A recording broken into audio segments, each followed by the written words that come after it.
नमस्कार। इस खास अंक में मैं हूं अंकुल पटेल। देश की सर्वोच्च अदालत में इस समय सुनवाई चल रही है। पीएलआई फाइल की गई है एक विशेष कानून के खिलाफ, जो कानून है वक्फ बोर्ड। आइए इससे जुड़ी हुई एक चर्चा का सुप्रीम हिस्सा कोर्ट के लिए बनते हैं। परीक्षा की घड़ी है। परीक्षा की घड़ी इसलिए है कि जो अभी सरकार ने वक्फ कानून में संशोधन किया है, उसके खिलाफ 1 दर्जन से ज्यादा याचिकाएं फाइल हो गई हैं, 1 दर्जन से ज्यादा पीआईएल फाइल हो गई है। और पीआईएल कोई सामान्य व्यक्ति ने नहीं किया है।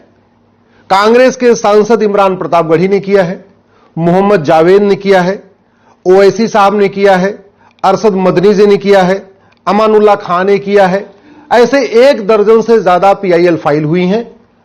और कल सिब्बल साहब और सिंघवी साहब ने सीजेआई साहब से रिक्वेस्ट किया कि इन पे तत्काल सुनवाई की जरूरत है। तो हो सकता है 2-3-4 दिनों में इस पे सुनवाई हो जाए। अब सवाल यह है कि सुप्रीम कोर्ट में पीआईएल तो फाइल होती रहती, मैं भी करता रहता हूं, तो फिर यह परीक्षा की घड़ी कैसे है?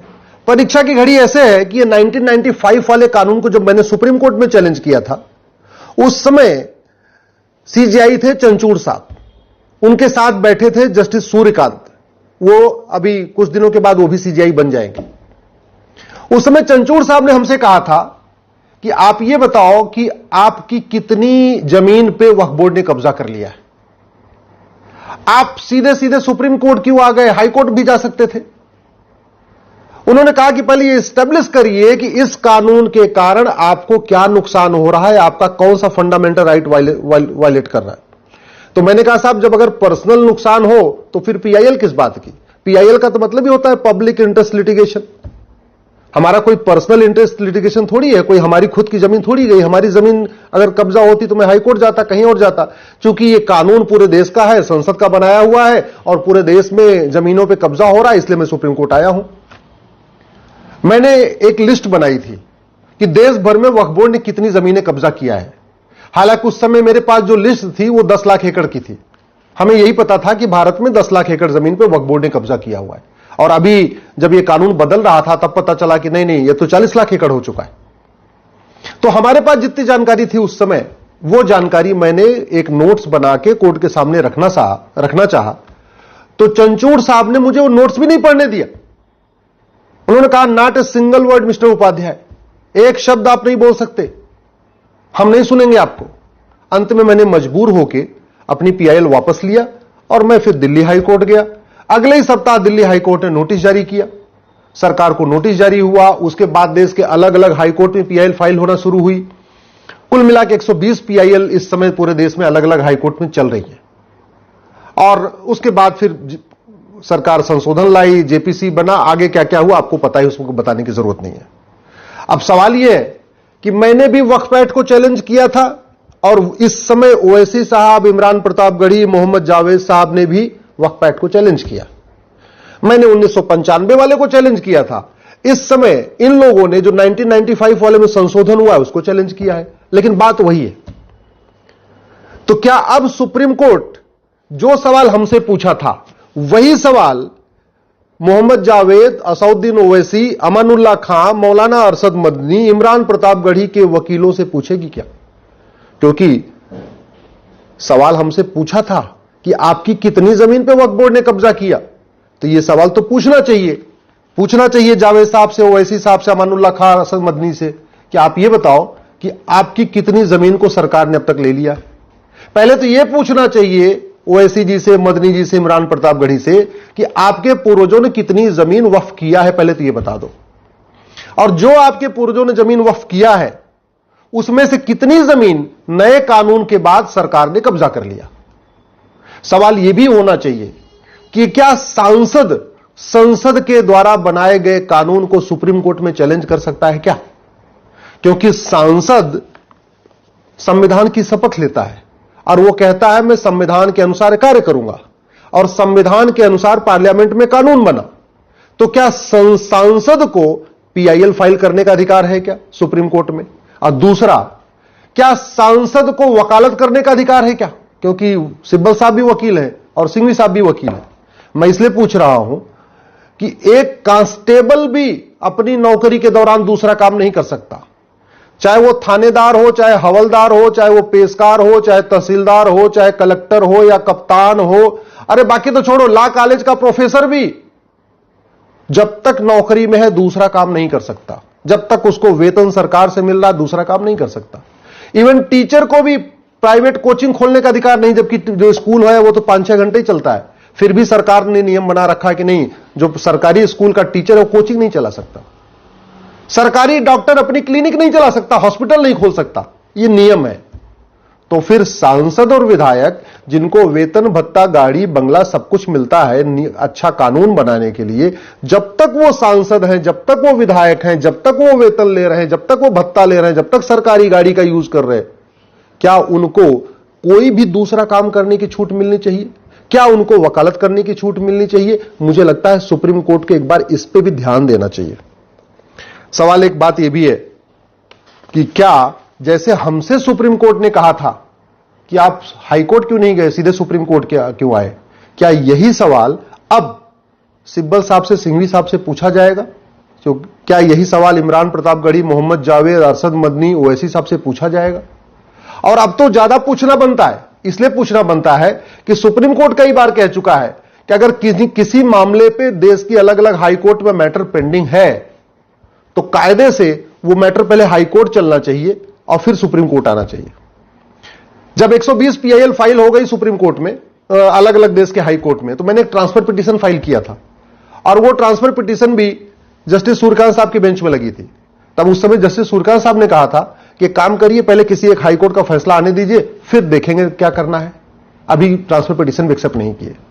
तो अब तो देश भर में 120 PIL फाइल पेंडिंग पड़ी हुई है, हैदराबाद में भी पेंडिंग है, मुंबई में भी पेंडिंग है।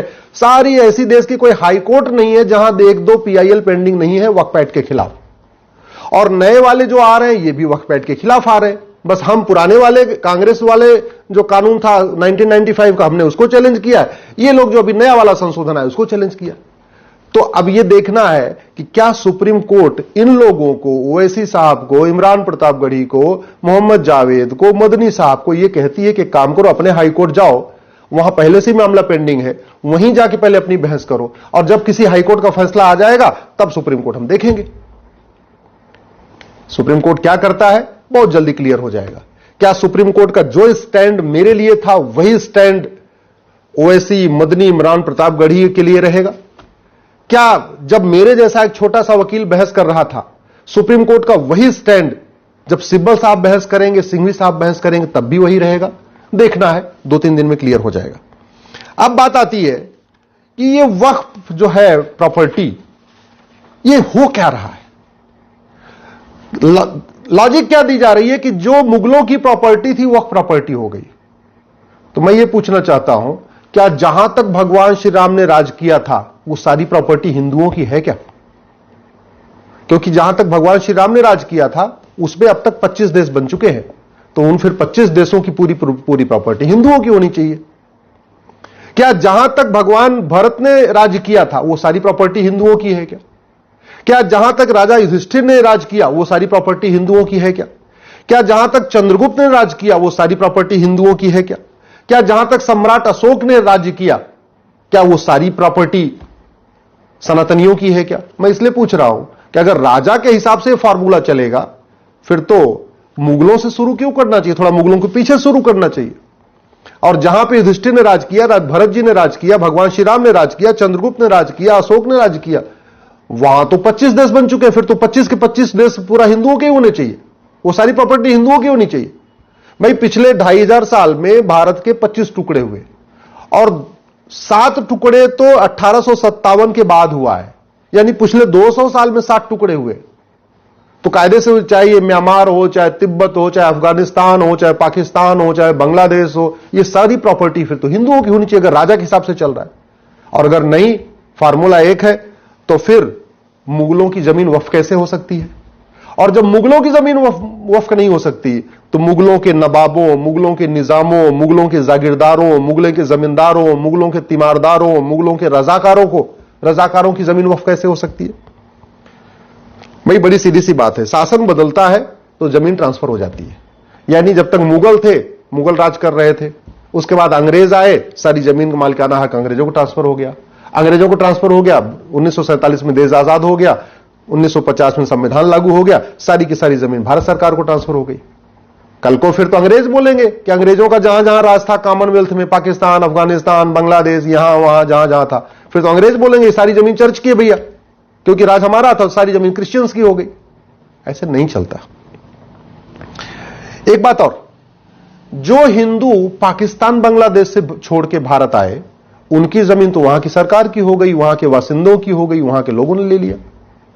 तो फिर जो जमीन भारत के मुस्लिम छोड़ के गए, भाई जब बंटवारा हुआ 47 में, तो पाकिस्तान से हिंदू भारत आए और भारत से बहुत सारे मुस्लिम पाकिस्तान गए, बांग्लादेश गए। तो जब वहां से जो लोग छोड़ के आए, सिंध से, लाहौर से, ननकाना साहब से, बाकी जगहों से, वो जमीन हिंदुओं की नहीं है, वो जमीन मंदिरों की नहीं है, तो यहां जो लोग छोड़ के गए थे, चाहे परवेज मुशर्रफ गए या जो भी गए, उनकी जमीन वक्फ की कैसे हो सकती है? फिर तो वो जमीन या तो मंदिरों की होनी चाहिए, या तो उनके पड़ोसियों की होनी चाहिए, या तो सरकार की होनी चाहिए। एक बात और, 1950 में टोटल वक्फ बोर्ड के पास प्रॉपर्टी थी मात्र 50,000 एकड़, यानी 500 साल के मुगलों के शासन और 200 साल के अंग्रेजों के शासन, कुल 700 साल के शासन में वक्फ प्रॉपर्टी थी मात्र 50,000 एकड़। अब आज के समय में वक्फ प्रॉपर्टी है लगभग 40 लाख एकड़। इसके पहले के वीडियोज मैंने 10 लाख एकड़ बोला है, लेकिन वो मेरी भूल थी, क्योंकि हमें 10 लाख एकड़ की ही जानकारी थी। ये 40 लाख एकड़ की जानकारी अभी मुझे हुई है, जब ये वक्फ कानून बदला जा रहा था, तब गृह मंत्री जी ने बताया कि 39 लाख एकड़, और जो उन्होंने 39 लाख एकड़ बताया है, उसमें केरल और बंगाल का डाटा नहीं है। तो अगर केरल और बंगाल का डाटा आ जाएगा तो मैं मान के चल रहा हूं 1 लाख एकड़ और बढ़ जाएगा, यानी 40 लाख एकड़। और वैसे भी जब 1950 के पहले तक की जमीन थी, उसके पहले भी कानून चल रहे थे। ये सिविल प्रोसीजर कोड तो 1858 में बन गया था, तो अगर जिन लोगों को वक्फ करना था, जमीन दान करना था, वो सिविल प्रोसीजर कोड का पालन करते। ये सोसाइटी रजिस्ट्रेशन एक्ट 1860 में बन गया था, तो जिन लोगों को अगर वास्तव में दान करना था, हिंदू दान करते थे, तो अपनी जमीन 1860 वाले सोसाइटी रजिस्ट्रेशन एक्ट में रजिस्टर कराते थे। उसके बाद चैरिटेबल ट्रस्ट एक्ट 1920 में बन गया, तो जिन हिंदू, जैन, बौद्ध, सिख ने कुछ दान करना था, तो उन्होंने यहां रजिस्टर कराया। मुझे समझ में नहीं आ रहा है, हिंदू, जैन, बौद्ध, सिख सब लोगों ने अपनी जमीन को ट्रस्ट एक्ट में रजिस्ट्रेशन कराया, ये 1920 वाले में, सोसाइटी रजिस्ट्रेशन एक्ट में 1860 वाले में रजिस्ट्रेशन कराया, सिविल प्रोसीजर कोड 1858 का था, इसको फॉलो किया। तो मुस्लिम्स ने क्यों नहीं किया? सब अंग्रेजों का कानून फॉलो कर रहे थे, मुस्लिम्स क्यों नहीं कर रहे थे? चलो मान लेते हैं भाई, ठीक है, पढ़े लिखे नहीं थे, उनको नहीं थे। लेकिन 1950 के बाद तो संविधान लागू हो गया, और संविधान लागू हो गया उसके बाद तो मुंह जबानी कोई भी चीज होती नहीं थी, कोई भी चीज मौखिक नहीं होती थी, हर चीज लिखित में होती थी। तो जब 1950 के पहले की 50,000 एकड़ जमीन बाहर निकाल भी दे, चलो मान लेते हैं भैया ठीक है, तो जो बाद में 39.5 लाख एकड़ जमीन बढ़ गई, वो तो बाकायदा कागज दिखा के हुई होगी, बाकायदा रजिस्टर करा के हुई होगी, क्योंकि भारत स्वतंत्र हो चुका था, नियम कानून बन चुका था, सबको जो कुछ भी दान करना था बाकायदा रजिस्टर में करना था, लिखित में करना था, गवाहों के साथ करना था। फिर मौखिक में क्या हो गया? इसलिए मेरा मानना है अब समय आ चुका है, इन विषयों पे चर्चा हो, गंभीरता के साथ चर्चा हो, और इसलिए मैं कहता हूं वक्फ एक्ट में संशोधन नहीं होना चाहिए, वक्फ एक्ट पूरा का पूरा खत्म होना चाहिए। One nation one charity code होना चाहिए, one nation one property code होना चाहिए, one nation one endowment code होना चाहिए। हिंदी में कहेंगे समान दान संहिता, समान धर्मस्थल संहिता, समान संपत्ति संहिता होनी चाहिए, क्योंकि भारत का संविधान मजहब के आधार पर कोई नियम कानून बनाने की इजाजत नहीं देता। एक बार वक्फ बोर्ड तो फिर भी बन सकता है, वक्फ ट्रिब्यूनल तो मजहब के आधार पर हो ही नहीं सकता, बिल्कुल नहीं हो सकता, क्योंकि ट्रिब्यूनल कोर्ट का काम करता है और कोर्ट मजहब के आधार पर नहीं होती है। भारत में 20 ट्रिब्यूनल है, इनकम टैक्स ट्रिब्यूनल है, नेशनल ग्रीन ट्रिब्यूनल है, एनजीटी है, सेल टैक्स ट्रिब्यूनल है, जीएसटी ट्रिब्यूनल है, बहुत ट्रिब्यूनल है, एक भी ट्रिब्यूनल मजहब के आधार पर नहीं है। फिर वक्फ ट्रिब्यूनल क्यों? खत्म होना चाहिए। संविधान मजहब के आधार, और जमीन का फैसला हमेशा रेवेन्यू कोर्ट करती है, सबके जमीन का फैसला रेवेन्यू कोर्ट में हो रहा है, तो फिर मुगलों के जमीन का फैसला वक्फ ट्रिब्यूनल में क्यों होगा? मेरा मानना है इस पे गंभीरता के साथ जांच होनी चाहिए। और वैसे भी एक तरफ तो कहते हैं मुस्लिम गरीब है, मुस्लिम गरीब है, फिर दान कर किसने के दिया? ओवैसी साहब बता नहीं रहे कि उनके पूर्वजों ने कितना वक्फ किया, मदनी साहब बता नहीं रहे कि उनके पूर्वजों ने कितना वक्फ किया, इमरान प्रतापगढ़ी बता नहीं रहे कि उनके पूर्वजों ने कितना वक्फ किया, मोहम्मद जावेद बता नहीं रहे उनके पूर्वजों ने कितना वक्फ किया, बुखारी बता नहीं रहे उनके पूर्वजों ने कितना वक्फ किया। वैसे बुखारी साहब बुखारा से आए थे, तो उनको तो वक्फ का अधिकार ही नहीं, यहां की 1 इंच जमीन पर उनका मालिकाना हक नहीं। मदनी साहब मदीना से आए थे, इसलिए भारत की 1 इंच जमीन पर उनका अधिकार नहीं बनता। ओवैसी साहब वगैरह सब विदेश से आए, इसलिए यहां की एक इंच जमीन में उनका हक बनता ही नहीं है, और जिनका बनता भी है तो उनको कागज तो दिखाना चाहिए।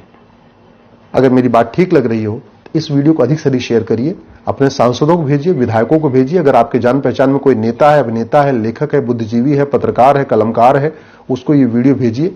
अगर आप किसी जज साहब को जानते हैं, वो ये वीडियो उन तक भी भेजिए, क्योंकि मामला अब परीक्षा की घड़ी की है।